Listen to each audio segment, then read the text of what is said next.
Perfect बटाटा भजी बनवण्यासाठी कोणत्या चुका टाळायच्या आणि कोणत्या टिप्स वापरायच्या हे या आजच्या व्हिडिओमध्ये आपण पाहणार आहोत. तर व्हिडिओ शेवटपर्यंत बघा. कुरकुरीत आणि चविष्ट बटाटा भजी बनवण्यासाठी आपल्याला लागणार आहे एक मीडियम साईजचा बटाटा आणि त्याची आता वरची साल आहे ती सोलायची आहे, काढायची आणि एक स्लायसर घ्यायचं आहे. स्लायसरने बटाट्याचे छान असे परफेक्ट चिप्स पडतात. स्लायसरने एक समान चिप्स पडतात, त्यामुळे स्लायसरचा वापर करा. पातळ असे चिप्स पडतात. जास्त एकदम पातळ पण नाही आहेत आणि एकदम जाड पण नाही आहेत ते चिप्स. हे जे चिप्स आहेत ते मी 5-10 मिनटासाठी पाण्यात ठेवते. त्याच्याने काय होतं, बटाट्याचा जो स्टार्च असतो तो निघून जातो. तर हे पाण्यात ठेवायचे, स्वच्छ धुवून मग पाण्यात ठेवायचे. बटाट्याचे चिप्स पाण्यात ठेवले तर ते काळे पडत नाही, त्यासाठी आपल्याला बटाट्याचे चिप्स आहेत ते पाण्यात बुडवून ठेवायचे. तर हे मी पाण्यात ठेवलेले आहेत, जे नॉर्मल आपलं रेग्युलर पाणी असतं त्यातच ठेवायचे. त्यामुळे चिप्स आहेत ते काळे नाही पडत, एकदम चांगले राहतात. आता आपण भजीसाठी लागणारं बॅटर तयार करायला घेऊया. हे 1 वाटी बेसन घेतलेलं आहे. बेसन चाळून वापरा, त्यामुळे त्यातल्या गुठळ्या तर निघतातच, पण बेसन पीठ हलकं होतं. या पद्धतीने एकदा भजी बनवून बघा. 1 टीस्पून रेड चिली पावडर घेतली आहे, पाव टीस्पून हळद घेतली आहे, चवीपुरतं मीठ घ्यायचं आहे, ओवा घेतलेला आहे थोडासा पाव टीस्पून, चिमूटभर हिंग घेतलेला आहे आणि तुम्हाला जर तिखट आवडत असेल त्याप्रमाणे तुम्ही हे तिखटाचं प्रमाण कमी जास्त करू शकता.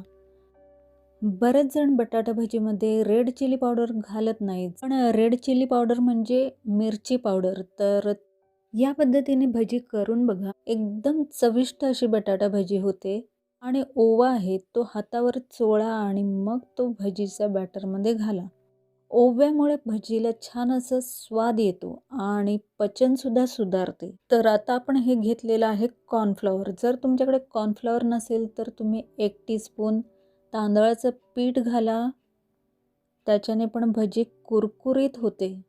तर हे सगळं आपल्याला भजीच्या बॅटरमध्ये घालायचं आहे आणि एकाच दिशेने कंटिन्यू असं 5 मिनिट फिरवायचे.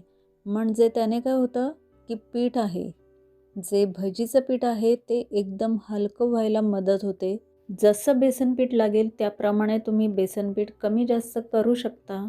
भजीचं पीठ भिजवताना पाणी थोडं थोडं करून घालायचं, एकदम घालू नका, त्याने पीठ पातळ होऊ शकतं.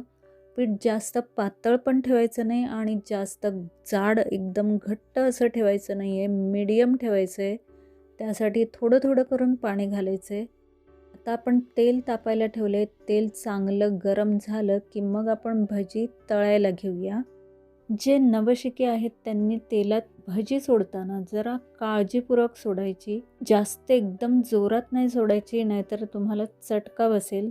तर तो चटका बसू नये यासाठी तुम्ही हे जे फोक घेतलं किंवा एखादा चमचा घ्या आणि त्याच्याने ही भजी सोडा. जेव्हा तुम्हाला प्रॅक्टिस होईल तेव्हाच तुम्ही हाताने भजी सोडा. तर तुम्ही असं फोक घ्या, कारण फोकने काय होतं, एक्स्ट्राचं जे बॅटर आहे ते निघून जातं.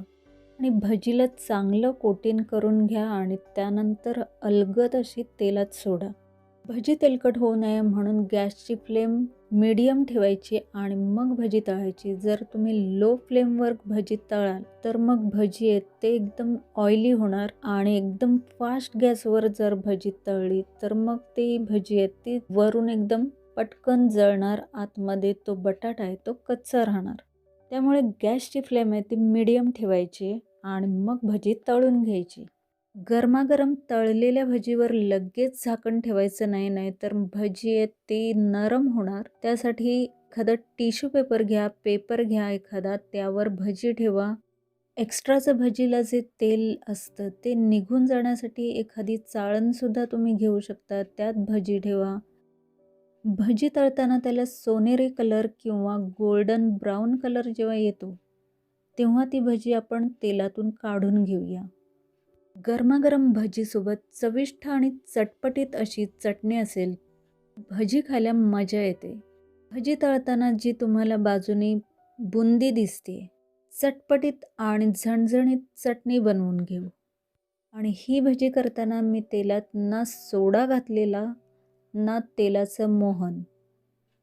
तरी पण ही बघा भजी किती मस्त असं कुरकुरीत झालेली आहे. तुम्ही बघू शकताय की छान अशी कुरकुरीत दिसतीये.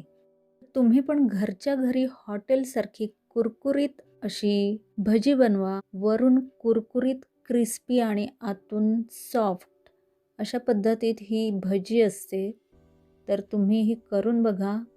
एकदम चविष्ट अशी ही भजी आहे. तर आता आपण बनवूया भजीला लागणारी चटणी. तर त्यासाठी आपल्याला लागणार आहे, भजी जेव्हा आपण करतो तेव्हा एक्स्ट्रा बाजूने बेसनचे जे गोळे असतात, बुंदी असते, ती बुंदी तळली जाते. तर ती बुंदी काय करायची, तर त्याची आपण चटणी बनवायची. त्यासाठी लागणारं साहित्य आपण बघूया. जी बुंदी आहे ती 1 वाटी बुंदी आहे. त्याला 1 चमचा तिखट मसाला, जी लाल मिरची पावडर असते ती घ्यायची. चवीपुरतं मीठ घ्यायचं आहे. बुंदीमध्ये ऑलरेडी मीठ आहे, त्यामुळे थोडासा मिठाचा अंदाज घ्या आणि त्याप्रमाणे मीठ चटणीमध्ये घाला. ही जी मिरची पावडर आहे ती थोडीशी तिखट आहे. त्यात मी भाजलेले तीळ पण घालणार आहे. थोडेसे साधारण तीळ भाजायचे. 1 टीस्पून तीळ घेतलेले आहेत. तीळ थोडंसं असं छान असं स्वाद येण्यासाठी तीळ घातलेले आहेत. तीळ नसतील घालायचे तर स्किप करू शकता. 7-8 लसणीच्या पाकळ्या घ्यायच्या. मिक्सरला हे सगळं मिश्रण लावायचं आणि ही चटणी करून घ्यायची. ही जाडभरड अशी ही चटणी मी बनवलेली आहे. तर तुम्ही पण ही चटणी करून बघा. आणि ही चटणी बटाटा वड्याबरोबर पण एकदम चविष्ट अशी लागते.